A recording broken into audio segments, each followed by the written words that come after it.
प्रतीक दिल्ली में joint family के साथ रहता था, लेकिन जॉब की वजह से अपनी माँ के साथ दूसरे शहर में शिफ्ट हो जाता है, जहाँ उसकी प्रीति के साथ लव मैरिज हो जाती है, जिस पर बहू को नापसंद करते हुए उसकी माँ पूरा समय प्रीति को परेशान करने के तरीके निकालती रहती है। प्रीति, कहाँ हो? सुबह का नाश्ता दोपहर में खिलाओगी क्या? इसमें प्रीति और प्रतीक ऑफिस जाने के लिए तैयार हुए कमरे से बाहर आते हैं, जिसे देख सास प्रीति पर भड़कने लगती है।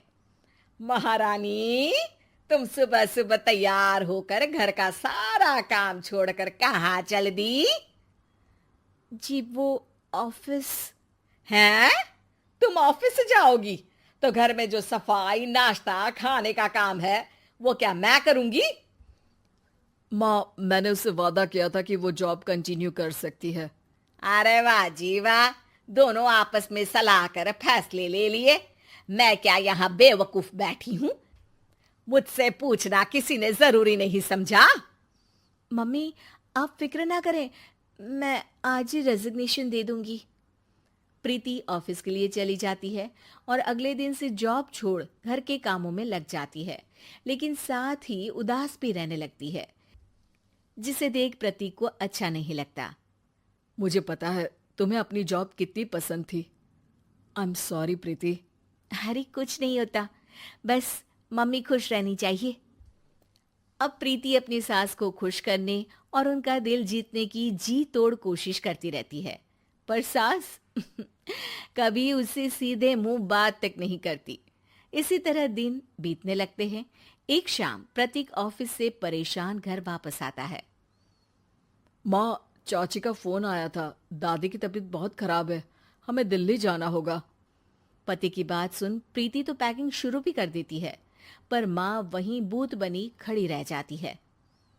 लगता है मम्मी अपनी सास से बहुत प्यार करती हैं, तभी उनके बीमार होने की खबर सुन शॉक में आ गई।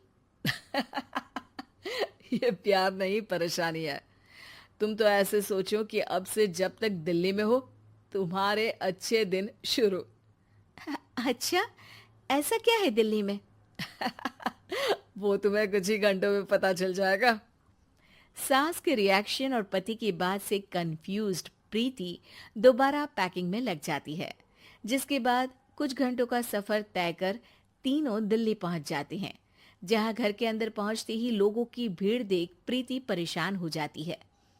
हे भगवान, इतनी भीड़! प्रतीक, कहीं तुम्हारी दादी को कुछ हो तो नहीं गया ना? पागल, ये भीड़ नहीं, मेरा परिवार है। क्या? इसे तुम परिवार कहते हो? अरे इसे तो जिला घोषित कर देना चाहिए। तुम्हारा परिवार का तो अपना पर्सनल बिग बॉस बन सकता है।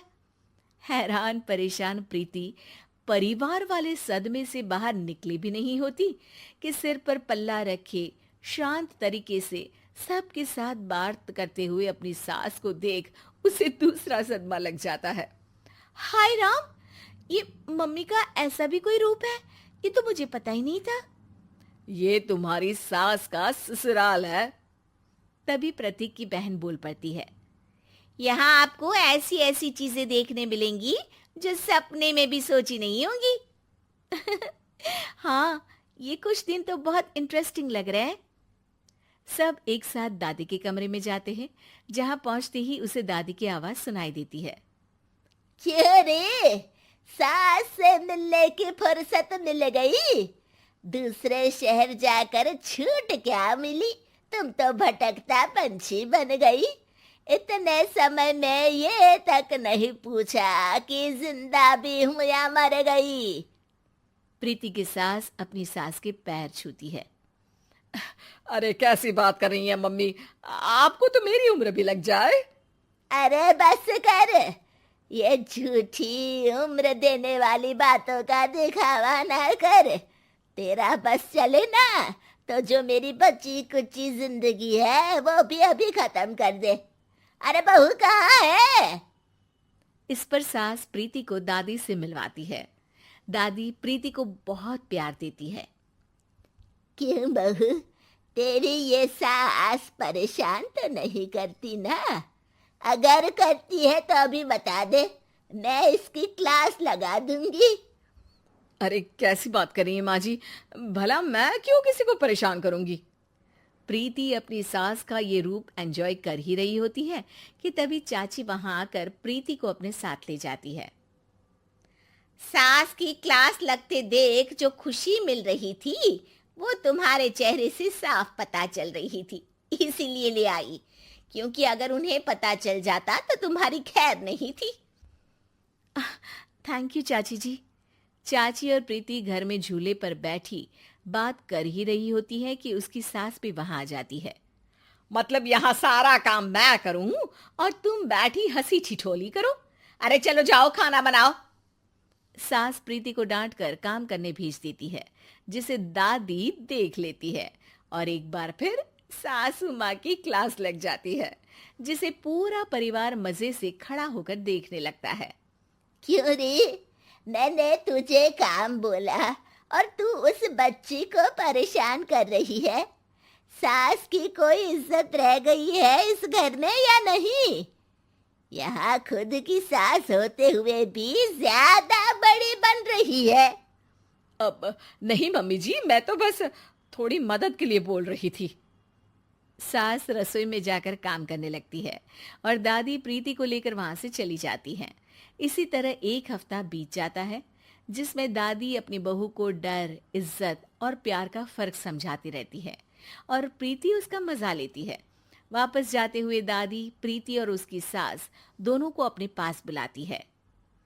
मेरी बहू जिद्दी और अड़ियल है, इसलिए उससे हमेशा सही काम करवाने के लिए मुझे सख्ती करनी पड़ती है। लेकिन तुम्हारी बहू अच्छी है, तेरी खुशी के लिए वो अपनी जॉब और सपने भी छोड़कर घर में बैठी है। अपनी बहू के साथ प्यार से रहो।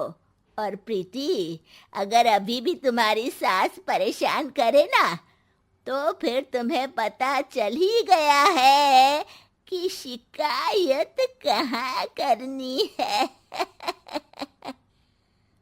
जी, अपनी सास की ससुराल में उनकी सासू माँ के पास।